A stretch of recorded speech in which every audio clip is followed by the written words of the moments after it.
Unknown to many, there have been many short-lived republics and nation-states in modern history. One of the shortest, for example, was the Shuliavska Republic, which lasted a grand total of only 4 days in the city of Kiev between the 12th and the 16th of December in 1905.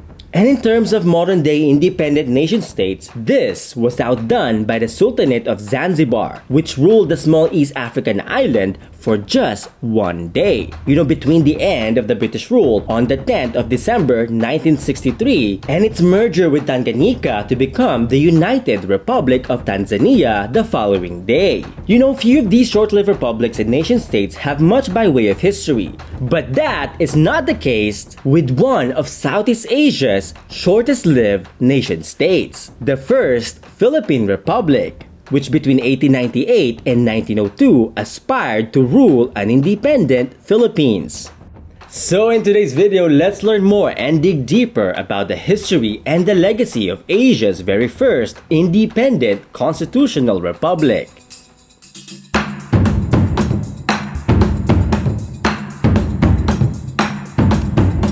Mabuhay! Or in Kapampangan, luwid kayo, and in Binisaya, mabuhi! Welcome back to another history video. It's me, Kirby Araullo, your friendly Pinoy historian.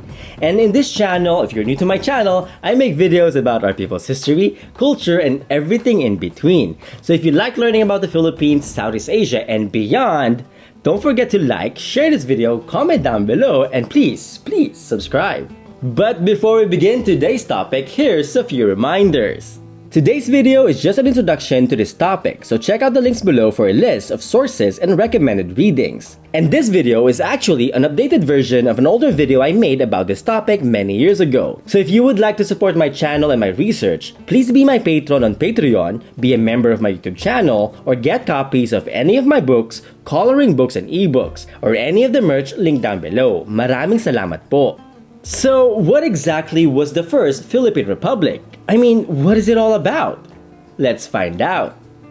So the First Philippine Republic was a short-lived republic that was established in the Philippines following the Filipino Declaration of Independence back in June 1898. And after many years of fighting for their freedom, the Filipino Revolution was victorious in liberating the Filipino people from 300 years of Spanish rule. The Filipinos formally proclaimed their independence on June 12, 1898, and by August, the Filipino revolutionaries effectively controlled most of their country. By this time, Emilio Aguinaldo ruled by decree as the first officially recognized president of the republic, and it was practically a dictatorship until a democratic constitution was put in place. And so, elections were held between the rainy months of June and September in 1898. And the plan was to elect representatives for seats in the Revolutionary Congress, which was meant to be the country's first national legislature. And so, on September 15, 1898, this Congress representing the different provinces of the Philippines met in the quiet town of Malolos, Bulacan. And the first item on their agenda was to write a constitution for the independent Philippines. And by September 29th, the so-called Malolos Congress ratified the Declaration of Philippine Independence, reaffirming the proclamation that was made in Cavite back on June 12th. And then by January of 1899, the new constitution was ratified and put into effect. This constitution, also known as the Malolos Constitution, or more accurately, the Constitución Política de 1899, became the basic law of an independent Philippines. It established a democratic republic and placed the sovereignty of the islands back to the Filipino people. It guaranteed the civil liberties of the people and the separation of church and state. It also included the protection of what we would now call civil human rights against the abuses of those in power. And as such, the First Philippine Republic was inaugurated with much celebration and fanfare. After all, it is considered to be the first constitutional republic in Asia. But don't get me wrong, there have been many other earlier states in Asia that can practically be considered republics in a broader sense. But in terms of a modern-day constitutional republic that most of us are familiar with today, the First Philippine Republic is widely considered by experts to be the very first modern-day democratic constitutional republic in Asia. So back to 1898, Emilio Aguinaldo was quoted expressing his dream for the nation to live under the democratic regime of the Philippine Republic, free from the yoke of any foreign domination. However, these hopes and dreams of an independent republic would soon be challenged. Sadly, merely a month before the Constitution was officially ratified, the Spaniards formally sold the Philippines to the United States on December 10, 1898. The Americans, who were once the allies of the Filipino people in their fight for independence, were by now the invaders threatening to take away the very freedom they earned with their blood. By February of 1899, the Philippine-American War would erupt between the First Philippine Republic and the United States. The war would prove to be a prolonged agony for the Filipino people, the ghosts of which still haunt the islands and its people to this day. It was a bloody war that resulted in a violent occupation of the Philippines and what we would consider a merciless genocide of its people. Formally, the First Philippine Republic ended towards the end of 1901, after the capture of Emilio Aguinaldo in March of the same year. And by 1902, the United States would officially declare an end to the war, or what they called the Filipino Insurrection. However, the fight against US imperialism in the Philippines would continue on for at least another decade. And if you think about it, in many ways, the struggle continues to this day. But what exactly led to the establishment of Asia's very first constitutional republic in the Philippines? What was happening in the Philippines? So the background to the advent of the First Philippine Republic was over 300 years of Spanish colonial rule across the Philippines. The Spaniards first began colonizing the archipelago in the late 1500s, but it had been a fraught process. In fact, the major northern island of Luzon was only brought firmly under Spanish rule by the end of the 17th century, and the island, which dominates the south of the archipelago, aka Mindanao, proved to be a major challenge. In Sulu and Mindanao, the Muslim sultanates held out and indeed brought the war to Spain over control of the many islands of the Visayas, aka Central Philippines. It is also worth mentioning that within the 300 years, the 3 centuries of Spanish rule in the Philippines, there were over 200 revolts and anti-colonial uprisings that were recorded throughout the islands. But eventually, over time, the Spaniards cemented their control over many parts of the archipelago.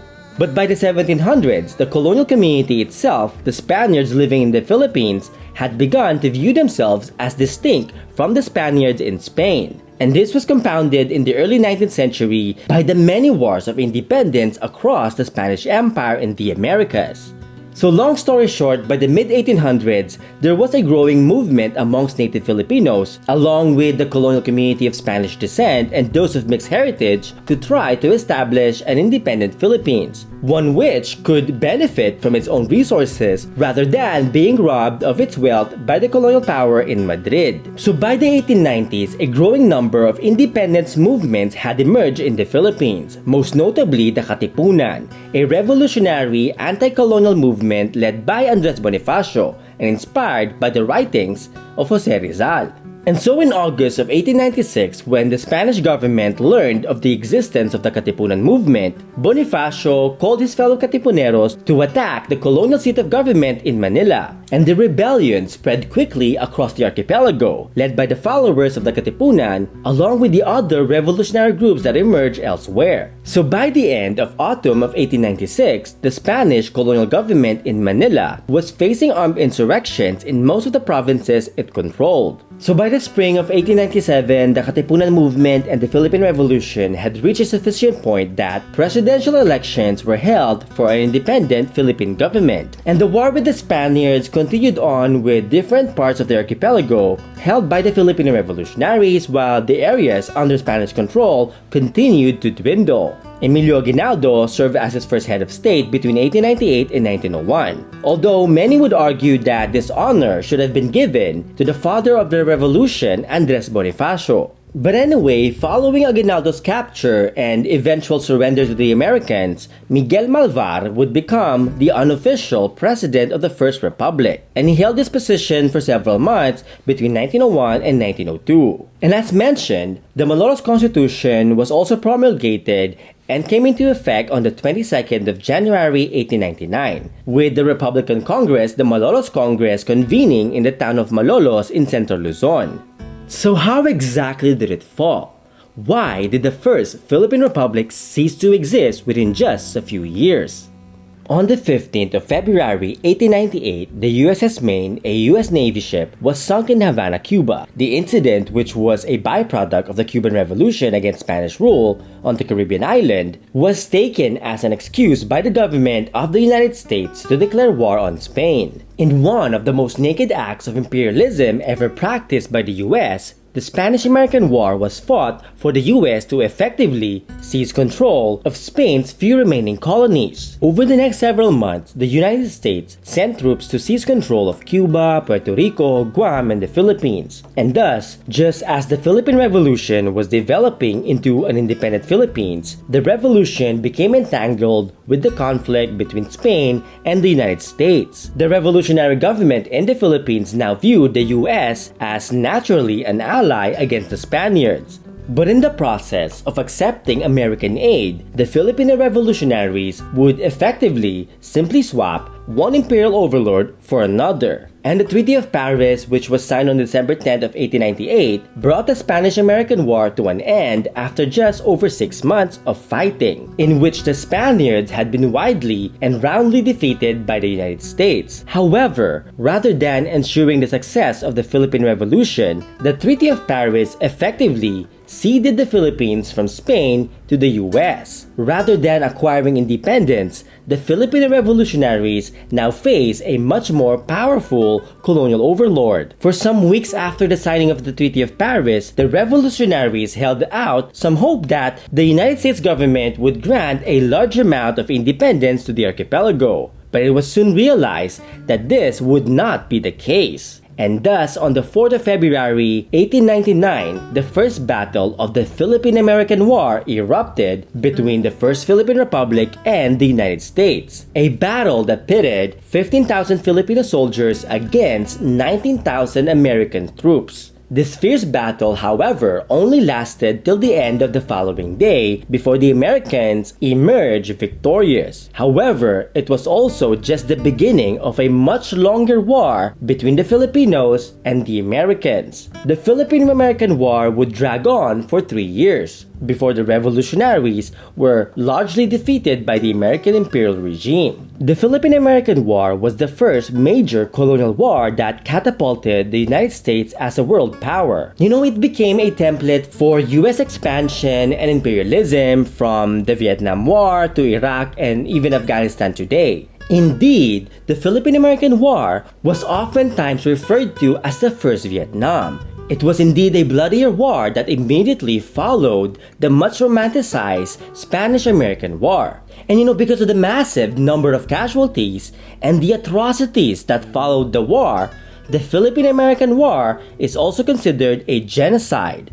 Now, the exact number of casualties has been debated in the past century, but according to the official numbers, 4,200 American soldiers and more than 20,000 Filipino fighters were killed in combat. But the violence was not confined within the limits of the battlefields. Despite the conservative claims that only 200,000 Filipino civilians lost their lives during the war, the total number of victims, this is far bigger. In fact, multiple sources, historians, even US military officials and oral traditions acknowledge that by 1902, on the island of Luzon alone, about 600,000 Filipino people were killed in the slaughter. And this alone is 3 times the conservative number recognized by the United States. Now, Filipino historians also believe that at the very least, the number of civilian casualties in the Philippines actually reached 1.4 million people. And given that at the beginning of the war, only about 9 million people lived in the Philippines, if we think about it, 1.4 million Filipinos killed was about 1/6 of the total population of the archipelago. And on paper, the war may have officially ended in 1902. But the merciless violence and the conflict continued on for almost 2 decades.